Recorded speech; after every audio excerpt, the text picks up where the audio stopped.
నమస్తే and welcome to hit TV. Republic డేని పురస్కరించుకొని జాతీయ జెండా ఎగరవేసిన అనంతరం జనసేన అధినేత పవన్ కళ్యాణ్ చేసిన కామెంట్స్ ఆ పార్టీకి స్వేచ్ఛ స్వాతంత్రం వచ్చినంత ఆనందం, ఇక ఎప్పుడూ లేనంత జోష్ జనసేనలో కనిపిస్తోంది. టీడీపీ కబంధ హస్తాల నుంచి జనసేనకు విముక్తి కలిగినంత సంబరం ఆ పార్టీ శ్రేణుల్లో కనిపిస్తోంది. ఇదిలా ఉంటే మరి ఢిల్లీ వెళుతున్నట్టు చెప్పారు పవన్. హస్తిన వెళ్ళొచ్చాక నెక్స్ట్ ప్లాన్ ఏంటి? టీడీపీ జనసేన పొత్తుపై క్లారిటీ వస్తుందా లేదా ఇంకా ఈ గోలకే పోయి ఇంకాస్త దూరం అవుతారా? Let's watch.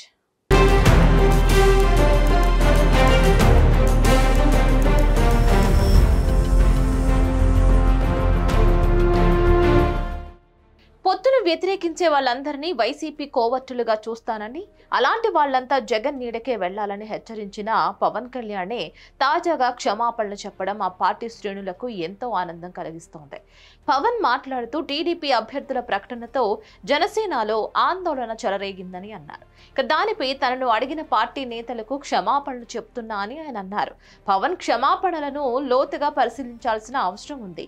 జనసేన ఆత్మ గౌరవానికి భంగం కలిగించేలా టీడీపీ వ్యవహరించిందని, కాపాడాల్సిన బాధ్యత గల స్థానంలో ఉంటూ ఏమీ చేయలేకపోయానని, కావున క్షమించాలని ఆయన అడిగినట్లు అర్థం చేసుకోవాలని జనసేనాని అభిమానులు అంటున్నారు. ఇక టీడీపీతో పొత్తులో ఉన్న కారణంగా ఆ పార్టీ నేతలపై ఎవరు మాట్లాడొద్దని, పొత్తును వ్యతిరేకిస్తేనే బయటికి పంపేస్తాననే పవన్ వార్నింగ్ చంద్రబాబు, లోకేష్ తదితర పచ్చ పార్టీ నేతలంతా సాకుగా తీసుకొని పెత్తనం చేయడం మొదలుపెట్టారు.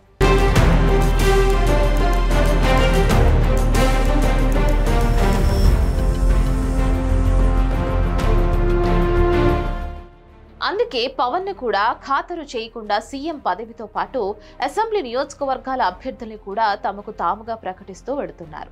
సహజంగానే ఈ ధోరణిపై జనసేన శ్రేణులు తీవ్ర క్షోభకు గురి అవుతున్నాయని పవన్ దృష్టికి వెళ్లింది. అవకాశవాద పార్టీ టీడీపీ కోసం సొంత పార్టీ శ్రేణుల మనోభావాలను హర్ట్ చేసేలా కోవర్టులనే కమెంట్ చేసిన విషయాన్ని పవన్ గ్రహించారు. అయితే సొంత పార్టీ శ్రేణులకి క్షమాపణలు చెప్పే సమయం కోసం పవన్ ఎదురు చూశారు. ఇందుకు రిపబ్లిక్ డే సరైన రోజని ఆయన భావించారు. పనిలో పనిగా టీడీపీపై ఆగ్రహం ప్రదర్శించడంతో పాటు తన వాళ్లను మంచి చేసుకునేందుకు క్షమాపణలు చెప్పడానికి కూడా ఆయన వెనుకాడకపోవడం గమనార్హం.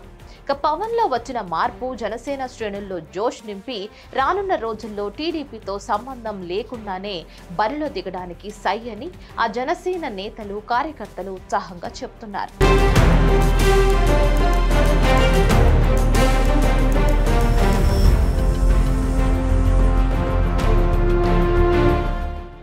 ఎన్డీఏలో జనసేన భాగస్వామ్య పక్షం అయితే జనసేన అధినేత పవన్ టీడీపీతో పొత్తు పెట్టుకున్నారు. ఈ కూటమిలోకి బీజేపీ వస్తుందని చెప్తున్నారు. నేను ఒప్పిస్తానని, టీడీపీ బీజేపీని కలుపుకుపోతానని ఇన్నాళ్లు చెప్పుకువస్తూ వచ్చారు.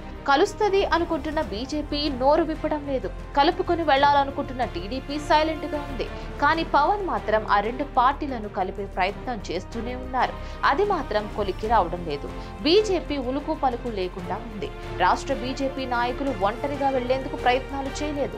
హైకమాండ్ మాత్రం పొత్తుకు మొగ్గు చూపడం లేదు. పవన్ కు స్పష్టత ఇవ్వడం లేదు. అయితే ఈ మొత్తం వ్యవహారంలో నష్టపోయేది బీజేపీయే. ఇప్పటి వరకు ఎదిగే ప్రక్రియ ఒకటి ఆ పార్టీకి కలిసి రాలేదు.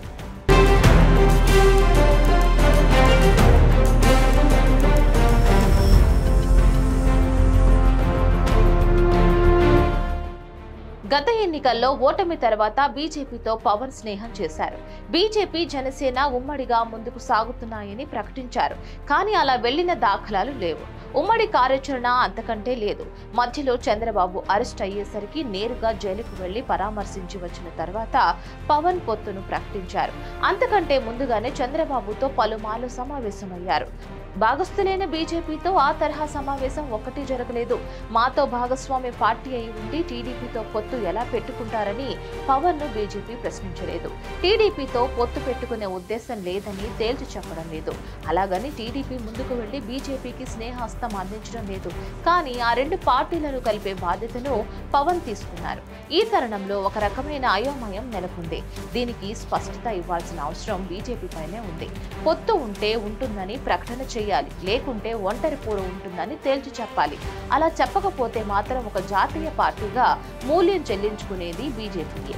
గత ఎన్నికల్లో నోటా కంటే తక్కువ ఓట్లు వచ్చి బీజేపీ దారుణంగా దెబ్బతింది. ఈసారి ఆ పరిస్థితి రాకుండా ఉండాలంటే పొత్తు అయినా పెట్టుకోవాలి, ఒంటరి పొరకు అవసరమైన ఏర్పాట్లు చేసుకోవాలి. అందుకే ఈసారైనా పవన్ పర్యటనతో ఈ విషయంలో క్లారిటీ వస్తుందో లేదో చూడాలి.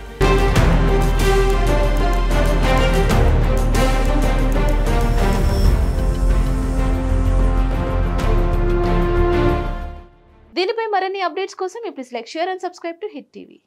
Hit TV presents like, share, comment. TV వాళ్ళకు కూడా నేను ఒక సర్ప్రైజ్ ఇద్దాం అనుకుంటున్నాను. మీరు మాత్రమే జెస్సీ ఎందుకు అయ్యారు? ఇలాంటి అమ్మాయిలకి పిలవడానికి బాగుంటుంది. చందు సాయికి like you and have a జనాలకి ఒక పేరు నచ్చిందంటే దీనికి ఒక ప్రాసెస్ ఉంటుంది. ఎందుకు బాక్స్ డైరెక్ట్‌గా వెళ్ళిపోదాం. ఏదైనా ఒకటి మర్చిపోయినావా నువ్వు? మర్చిపోయినా మేడం. ఏం మర్చిపోయారు? నా గుండె. ఏదో ఆ టైంకి మన సుడి బాగుంటే ఎవరన్నా చూపింటే రాయగలం కానీ డోర్ టు డోర్ సేల్స్ చేసేవాళ్ళు. శారీ వస్తుంది, శారీలో వెనకాల కట్టుకుని